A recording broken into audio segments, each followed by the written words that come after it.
getting close to the end of February, and Har has just finished spraying for today. You've got limits on when you can spray as far as the temperature and the wind, but I was hoping that you could sort of review what you've been doing this spray season and how it's sort of working out for everything. Might as well carry on from what you just said. Limits in temperature. It gets hot inside these things. So,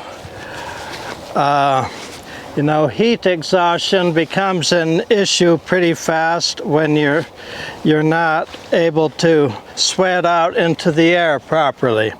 So that's one reason to stop when it gets hot.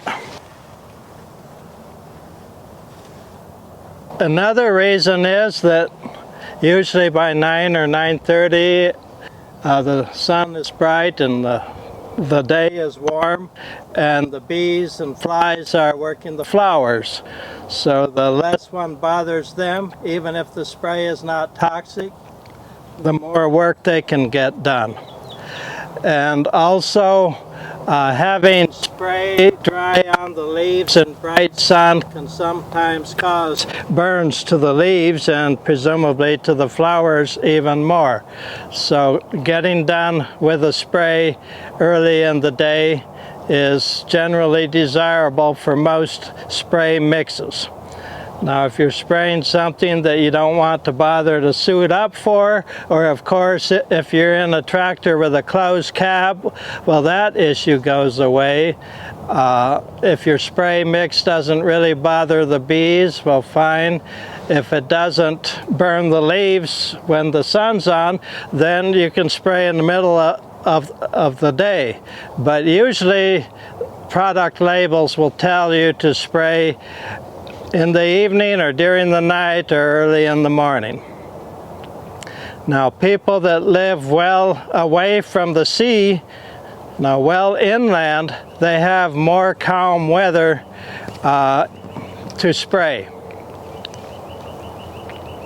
But here near the coast we have sea breeze almost always in the evening, and so usually it's not practical to spray here in the evening, but some days we get calm for a few hours in the morning.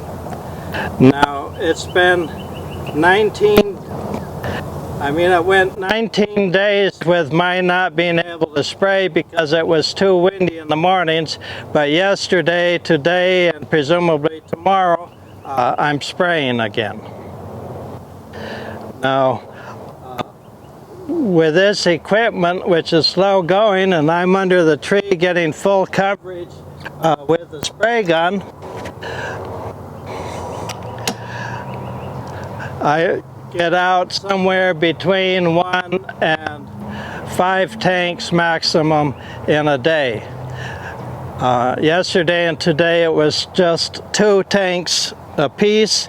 These are 35 This is a 35-gallon tank. I started spraying the sulfur mix here in this grove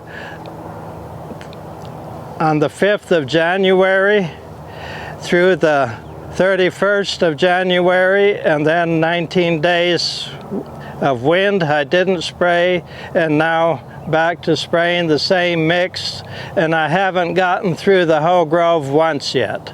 I think I'll finish tomorrow. I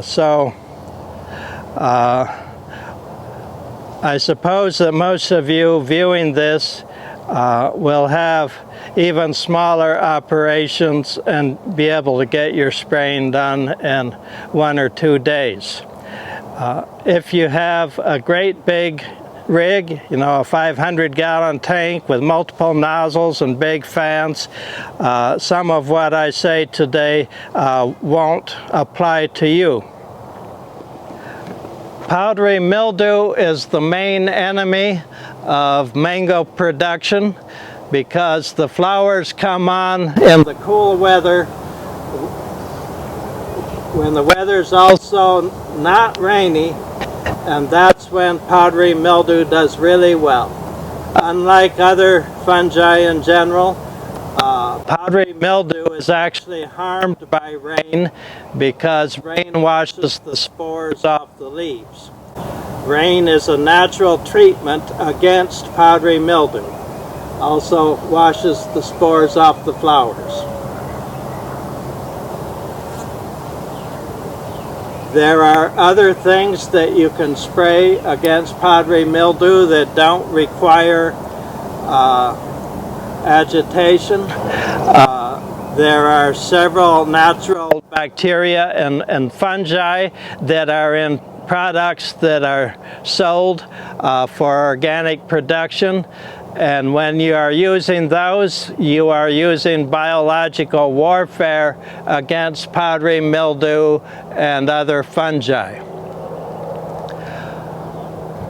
When you're spraying copper and other things with a nutritional emphasis, that isn't necessarily compatible with spraying those live organisms, that most of which would be harmed by copper, because copper is a general biocide.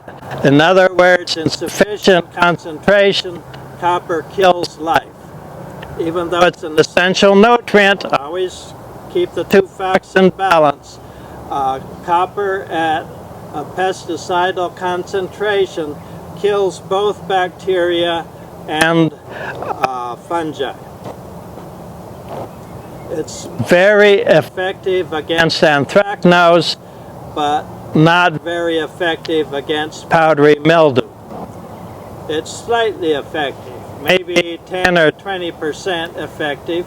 You usually don't spray stuff that's only that effective unless there's something else you're spraying it for. So of course we're spraying the copper for nutrition, and we're spraying it to kill anthracnose and most other types of fungi.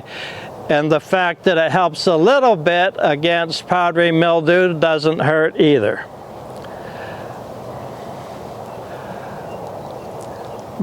This season the weather's been cool enough to eventually cause flowering on most of the trees, although a few of the trees here still haven't flowered, but we're still getting a few chill hours some nights, and so most of the trees should flower at least by May.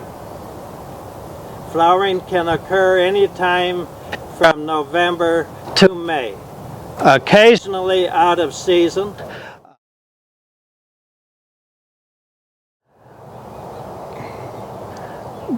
This sulfur mix is not just sulfur. There's a pH raiser. This is food grade potassium bicarbonate. It's used in baking and to raise the pH of dough and sometimes other foods.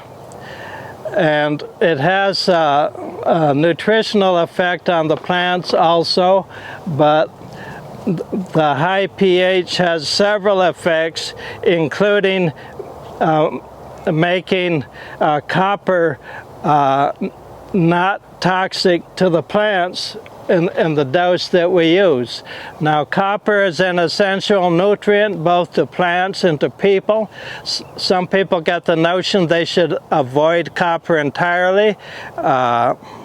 That really isn't smart. Both the plants and you need copper. On the other hand, too much copper is toxic to the plants, to the soil microorganisms, and to people. Back during the Middle Ages, people poisoned each other with vitriol, which is copper sulfate. So they're both sides of the argument, but if you're sensible, you're somewhere in between, being careful not to be deficient in copper and being careful not to be toxic with copper. So in this mix, I use two forms of copper. Red copper, that's cuprous oxide, and the brand name of this product is Nordox 75. This mix that I'm talking about has to be used in a machine that is vigorously agitating the water. Do not try to use this mix if you have a backpack sprayer with no agitation. I mean, you can dance with it for a few minutes, but then you'll feel like an invalid for a few days if you've been dancing with several gallons of water on your back. So the Nordox 75 and the sulfur require agitation. The purpose of the sulfur, it actually does three things. It's nutritional. It's one of the macronutrients for plants. That means plants use quite a bit of it to make proteins and to improve the flavor and aroma of fruits and many other functions. Sulfur kills mites. Mites are not insects. Mites are related to spiders. And many insecticides do not kill mites. And sulfur, as far as I know, doesn't kill insects, but it kills mites really well. And mites are a problem on mango trees during cool weather, during the winter and early spring. And also, when there is sulfur on the leaves and spores of powdery mildew fungus land on the leaves, those spores can't germinate and start an infection. If there's already an infection penetrated into the flowers or into the leaves, the sulfur will do nothing at that spot. But of course it will help other parts of the tree that aren't infected yet to resist infection. The kelp grow is seaweed extract. I like to use that in almost all of my spray mixes. It has a little bit of almost all plant and human nutrients in it, plus some plant growth regulators that come naturally from seaweed. It increases the plant's resistance to disease by nourishing the plant. That is a general rule that well-nourished people and plants and so on resist diseases better than malnourished people or plants. Cueva is copper soap. That's the mildest fungicidal preparation of copper. I like to include Cueva in this mix because it keeps the spray from beating up on the leaves and rolling off. In other words, it's a wetter spreader, plus providing some mild soap action and a copper action against fungi and babies of insect pests like scale. It doesn't affect the adults any, but the baby crawlers are very tender and can be killed by the soap. Always when you spray copper, protect your eyes and your face. This is an electric lineman's hard hat and face shield, and I've screwed it on and taped over it so that it's permanent in place rather than flip-upable. I have no reason to flip it up when I'm spraying. Now, if you're spraying when it's kind of windy and the mist is coming at you, you should also have safety glasses. But when it's calm, the face shield is good enough for me, and I also don't bother to wear a mask for this mix if I'm spraying when it's calm. You don't want to be breathing a bunch of mist-containing powders of any kind. Even if it's bread flour, you don't want to be breathing it into your lungs.